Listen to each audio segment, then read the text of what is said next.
Hey, yo everyone, Andrew here, bringing you another video review, and today we're going to be doing Batman: The Dark Knight, issue number 6. Take a look at this comic cover right here.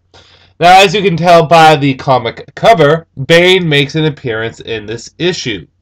And when we last left off on Batman: The Dark Knight, Batman was infected by or injected with that venom, the steroid that makes people really, really huge but gives them period face. You know, they start bleeding out of everything. My friend calls it period face. Anyways, so Batman gets injected with it, and Superman shows up. And what happens? A Superman-Batman fight.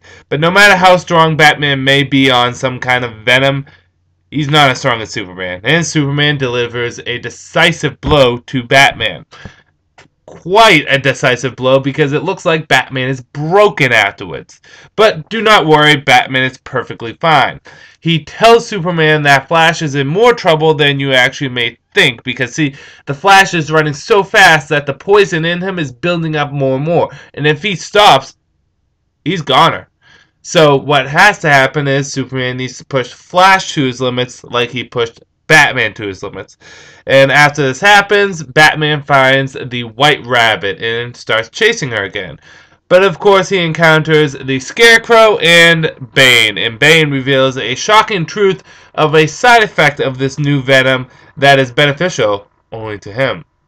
So, will Batman be able to get away from the man that broke his back, or will unfortunately he not have the strength in him to survive his Bane? Let's get into the good, the bad, and whether or not you should get it.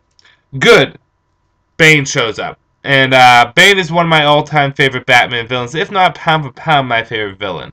The thing about Bane is he's the only man that's ever beat Batman. Like, outright beat him. People have beat him maybe in a physical fight, or maybe I've been able to outsmart him, but he broke Batman. Not just physically, but mentally, spiritually, and emotionally. Batman was destroyed. That's what I like about Bane so much. He's as intellectual, as powerful as he is. So it's good to see Bane back in the new DC 52. His new costume, which as you can see here, is very reminiscent to Batman Arkham Asylum. Obviously not 100%, but it's very reminiscent. It's okay. I kind of like the old Bane suit, but I can live with it. But seeing Bane there, and he beats the living bum out of Batman.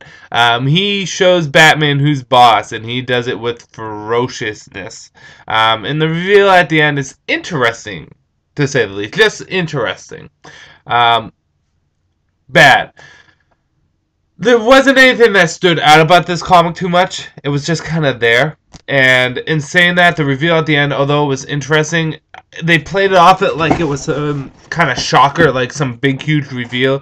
But it's kind of like, oh, okay, I'll roll with it. It was an interesting cliffhanger, but not really that impactful, for lack of a better term. That is, Scarecrow makes random appearances, and he's really not needed. He's just kind of there. Batman beats him, and that's it. There's no real purpose to it. Whether or not you should get this. This was better than the previous few issues, although I believe last issue was okay. I'm trying to remember. That was the Batman-Superman fight, and I think that was okay. But oh, this issue was okay. The White Rabbit is interesting. I'm curious to see where she's going. And again, I say this every month, but doesn't it freak you out that she has purple eyes? Something is wrong with that. No, she's wearing the scantily clad costume, and the only thing I am looking at are those eyes, because purple eyes, that's not normal. But I would actually say this was pretty fun. I think the Bane fight was what made it fun. And also, Batman looks very beat up in this. He's gone through a lot in the past 6 issues. Not nearly as much as Scott Snyder is putting him through, but still, he's getting pretty damn beat up, and it's cool to see Batman struggle through a fight.